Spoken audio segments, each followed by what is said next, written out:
tech guys, can we turn the lights down a little bit? Thank you. Is that better? A little bit more, please.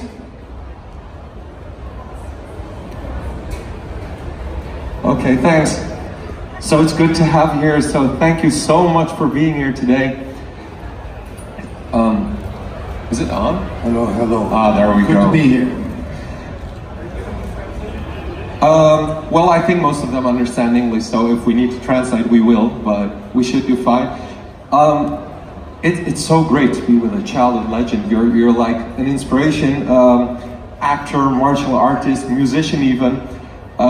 So what we're going to do, I'm going to try and get a few questions in. I think the audience will have a lot of questions as well, so I'm going to tell them, if you have a question, just make sure you raise your hand. You can start at any moment, and we'll get a microphone your way. So what I want to ask you is, you've done a lot of work in the world of film, music, martial arts, and when you first started, I think it was Above the Law, right? That was your first production. But you weren't just an actor in that film, you were also involved in production, am I right? How is that, starting in film, but at the same time starting with all the behind-the-scenes stuff? What was your experience doing all of that? Well, I came to America came back to America in 1985. And I had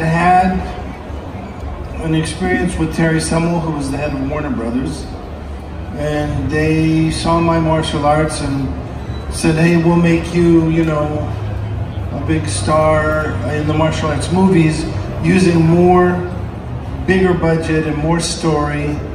And well, he offered me a few scripts, I didn't like them, and then I said I can write something. I came to America as a writer. So he said, okay, there's a writer's strike coming up, writer's strike. Yeah. So I want to give you 2 writers to help you. One was Steven Pressfield and the other guy was Ronnie Shusett. They were the original writers to Total Recall, the original Total Recall. Yeah. We wrote that together based on the story that I had. It was the story that I came up with. And I think that my insight into how to execute that story through ideas that I gave production made Warner Brothers and the higher up crew on Above the Law say, man, Steven's producing this movie, we got to give him credit. Well, that's amazing. I think we have a question right here. Hi. And please don't direct the microphone at us. Never do that. Thanks. That's okay. What about the rumors of Above the Law 2? Well, I mean, I would love to make Above the Law 2. Would love to. It's just a question of financing. If there's any billionaires in Germany that will finance us, we'd love to make it. Love to make that movie. So, are there any, like there are a lot of rumors, Under Siege 3, there's a rumor of, is there anything that in production at the moment that we can expect from you coming up in the next few years? I mean, I just finished a movie called Attrition. Yeah. Under Siege 3 is something I would love to make. Once again, just would need the money. I think there is another question. Rika, where are you? Oh, in the back, yes. Hi. Could the gentleman please move a little to the side so we can see you? Hi. Hello. Can you tell us about your new movie Attrition? Something I saw it 3 years ago, 3 weeks ago, and I think it's your best movie that I've done in 20 years. And you want to hear more about the movie, about your new film? Yeah. I mean, I think it's the best movie I've done in 20 years. It's an amazing movie. It's a movie about life. It's full of true elements. I started Kung Fu before I started Aikido, so it's got a lot of great Kung Fu, a A lot of great story, great characters, great acting, and some big stars from the Chinese Kung Fu world. And I'm very proud of the movie. Thank you. So, I just want to take a minute to, could the photographers please turn their flash photography off? It's a little bit distracting while we try to talk to you. So thank you for that. So you can take photographs, but turn your flash off, please. Let's see, we have another question. Where did you go, Rika? Oh, there, yeah. In the corner on the left. Yes, could you stand up, please? Thank you. Hi. Yeah, it works. Hi, yeah. My question is, martial arts movies used to be pretty big in the 80s and early 90s, but in the last 15-20 years they are not so popular anymore. And my question is, what do you think can be done to make the genre popular again? To have these big productions again, like we used to have? I think in general, martial arts movies, people think that the more fighting they have, the safer they'll be in terms of success. But in reality, people are sick of that. If you want to make a great martial arts movie, the first thing you have to have is a great story. And the story has to be about something that people care about. And once you make a great story with great characters, and then the martial arts come as a result of the story, organically growing up from there, then you have the chance to make a very popular... Being a stunt coordinator on a film, how much do you actually let actors do, and when do you hire stunt people? I try to always make stunt people do the work that requires stunts, but I myself am still doing all of my own fights and some stunts myself. But in general, it's always better to let the stuntmen do the stunts. That's probably the safest answer as well for Hollywood in this case. Let's see, so don't forget to raise your hand up high if you have a question. We have one here in the front.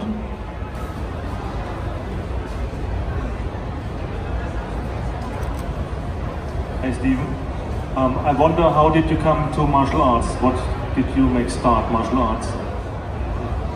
I was 5 years old. I was at a football halftime in Detroit, Michigan.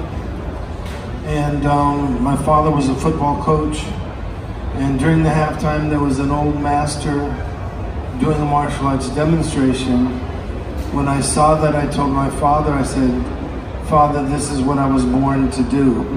So I started chasing it down after that. Thank you. Hi. Is there any chance to see you in the next Expendables? I'm sorry to say no. Would you be interested in it though? To be in the Expendables? Okay. So raise your hand if you have a question, and then we'll make sure the microphone gets your way. Good. Yeah. Hi. Hello Steven, I'm from the Netherlands. Really nice to meet you in person. I'm just curious, you brought out one album, Mojo Priest. Are you still working on more music albums? You know, I have another album that's almost finished and has been sitting there for years now. And on that album I've got Abe Laboriel, David Lindley, Vinnie Caliuta, Marty Greb. I mean, it's all the monsters.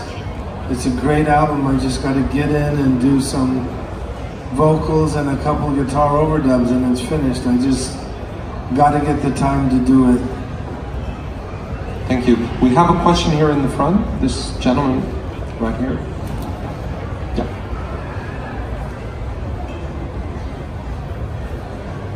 Hello Steve, I'm from Austria, and this was also my question about a new CD, but will there be also a new tour? I saw your concert a few years in Berlin, so it would be great if you are back in Europe.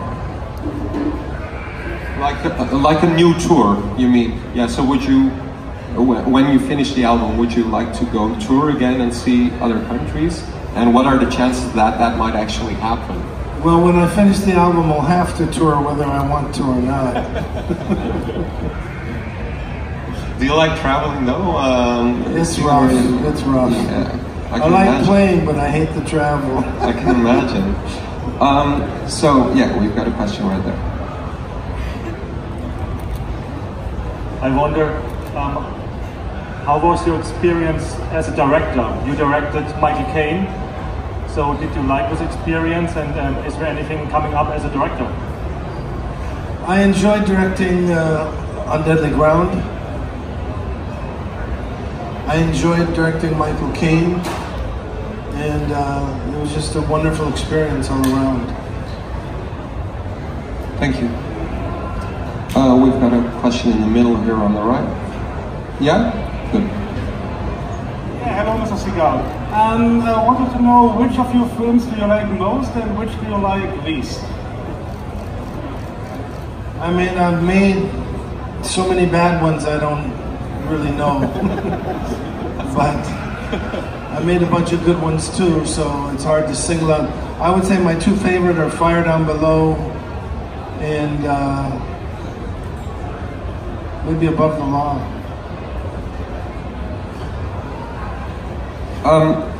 So I want to ask a quick question, or maybe it's not a quick question, about your martial arts experience. You're, I have to read this correctly, 7th Dan, am I right? In black belt Aikido.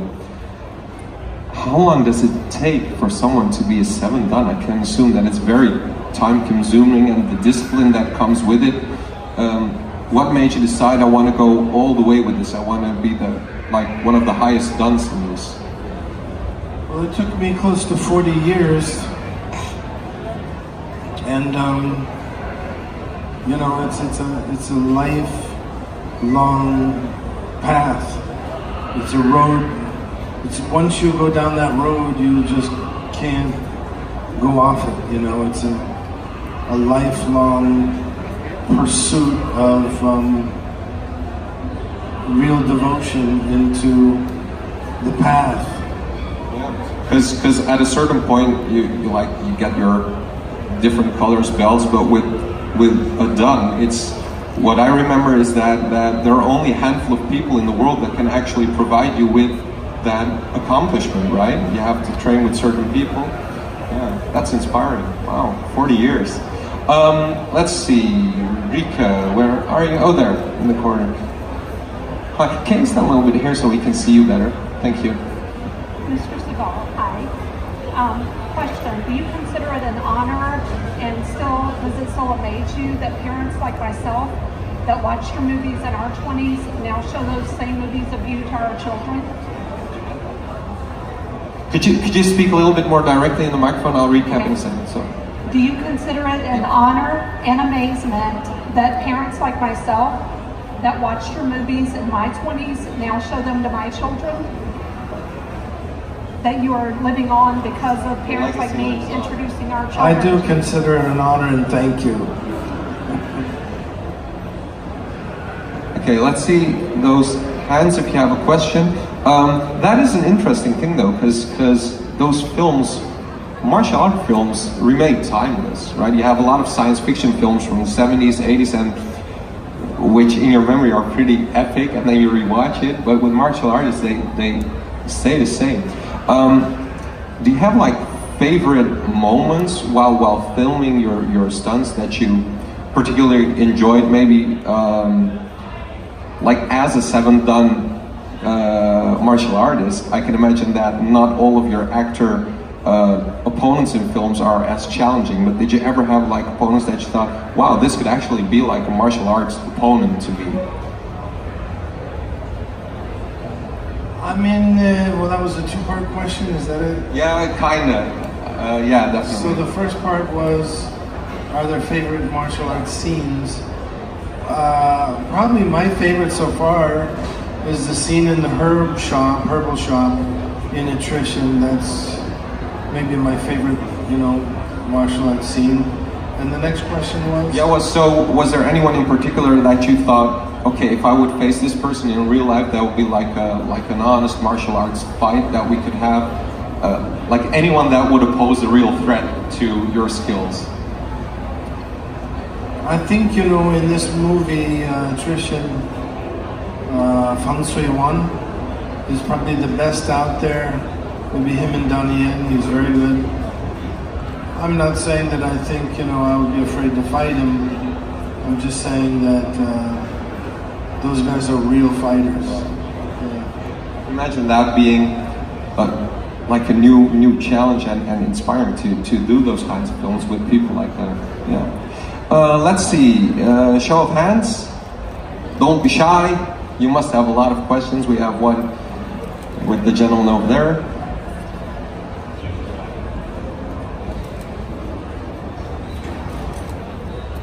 Hello. I just want to ask you. I always saw you as a child as a hero. And I saw the movie Machete, and you portrayed a villain. How was that experience for you as portraying a villain and not a hero, like an anti-hero? Well, especially because of the fact that I've been a police officer for 30 years. I've been arresting the very guys that I portrayed in the movie. It was a little bit rough. I really didn't want to do it, but at the same time, I thought that I could try to become more of an actor and just see if I could get away with it. It was really a thespian choice, an actor's choice, to try it once. Can we get a microphone back there? Sorry. I loved your TV series. When you portrayed or you were a police officer. And if I remember correctly, they called you Master Chief. Am I right? That was amazing. Thank you.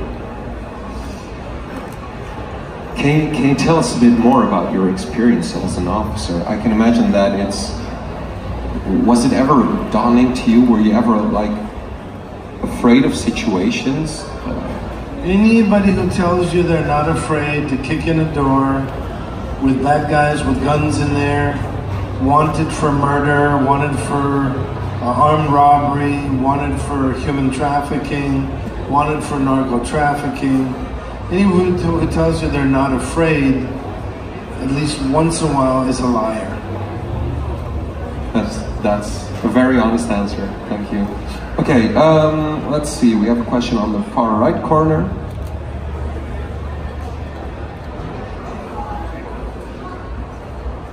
Hi, you worked with Kane Hogan on some of his early films, well, your early films.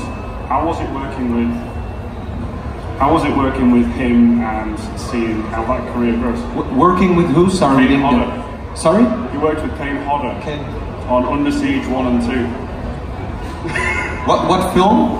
Under Siege 1 and 2. He was a stuntman, and obviously you worked with him and how big an actor he is now in the horror industry. You said Kane? Kane Hodder, yeah. Kane Connor. No, Kane Hodder. You know, Kane Hodder. Who plays Jason? And I'm so embarrassed, I just can't remember. I've worked with thousands and thousands of stuntmen. I'm very embarrassed to say I can't remember him. Sorry. I just wanted to say that you've worked with so many people that it can be challenging to remember those names. Sorry. Please don't be mad at me. Having said that, you have worked with a lot of people. How does your perspective on life change when you meet so many different people and with so many different talents and jobs? Does that form you as an actor? You just have to really try hard to look at life fresh and new every day. I think we have time for one more question, so there you go. I have a serious question. I was involved in MMA, and you as well.